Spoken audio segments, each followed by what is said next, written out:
guys, আসসালামু আলাইকুম, welcome to my channel. আজকে আমরা তৈরি করতে যাচ্ছি রেস্টুরেন্ট স্টাইলে পারফেক্ট তান্দুরি চিকেন। তো চলুন দেরি না করে দেখে নেওয়া যায় কিভাবে তৈরি করা হয় রেস্টুরেন্ট স্টাইলে তান্দুরি চিকেন। তান্দুরি চিকেনের জন্য আমাদের প্রথমে দরকার হচ্ছে হাফ কাপ পরিমাণ টক দই, পরিমাণ মতো এখানে লবণ নিয়ে নিয়েছি, আর সামান্য পরিমাণ লেবু। এখানে আপনার তান্দুরি মশলা নিয়ে নিয়েছে, আপনারা চাইলে এটা স্কিপ করতে পারেন। এটার বদলে আপনার রেড ফুড কালার আর মরিচ, হলুদ এগুলো অ্যাড করতে পারেন। আর এখানে আমি ঝালের জন্য সামান্য পরিমাণ মরিচ অ্যাড করেছি, একটু সাবধানে, কারণ মশলাতেও মরিচ আছে। এখানে আমি 1 টেবিল স্পুন সয়া সস আর এখানে সামান্য পরিমাণ আদা বাটা, রসুন বাটা নিয়ে নিয়েছি। এখন আমরা চিকেনগুলোতে একে একে সবগুলো উপকরণ ঢেলে দিব।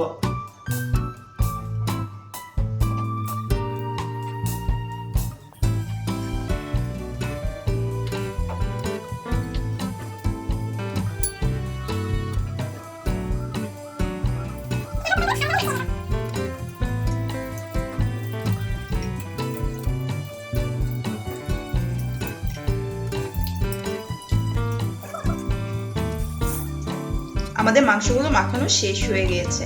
এখন এগুলো আমরা ফ্রিজে প্রায় মিনিমাম 1.5 ঘন্টার জন্য রেখে দিব। আপনারা চাইলে আরো বেশি রাখতে পারেন, তাহলে আরো বেশি ভালো লাগবে। এখন চলে আসলাম 1.5 ঘন্টা পর। এখন আমরা মাংসগুলোকে ফ্রাই প্যানের মধ্যে ভেজে নেব, যার জন্য আমরা ইউজ করছি বাটার। আপনি চাইলে এখানে তেল ইউজ করতে পারেন, কিন্তু আমার মতে বাটারটা দিলে খুব বেশি ভালো হবে। 1 টেবিল স্পুনের মতো বাটার দিয়ে দিচ্ছি।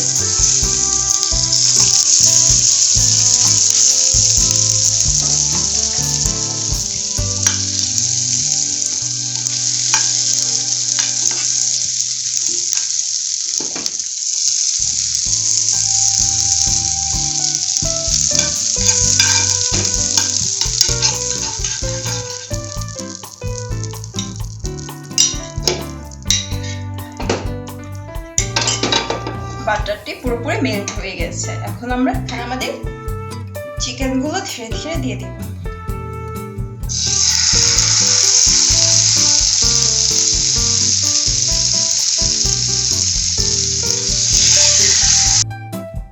চলে এসেছে 5 মিনিট পর। এখন আমরা আমাদের মাংসগুলো উল্টে দিব।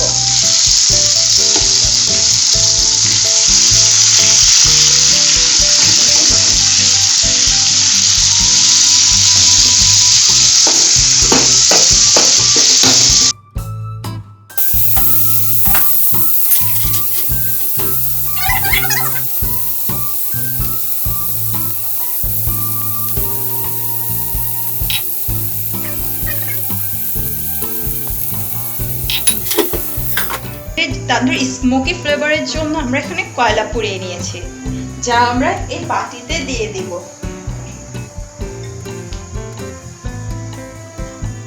আমাদের কয়লাগুলো এখন রেডি হয়ে গেছে। আমরা এখন এগুলো চুলা থেকে তুলে নিব।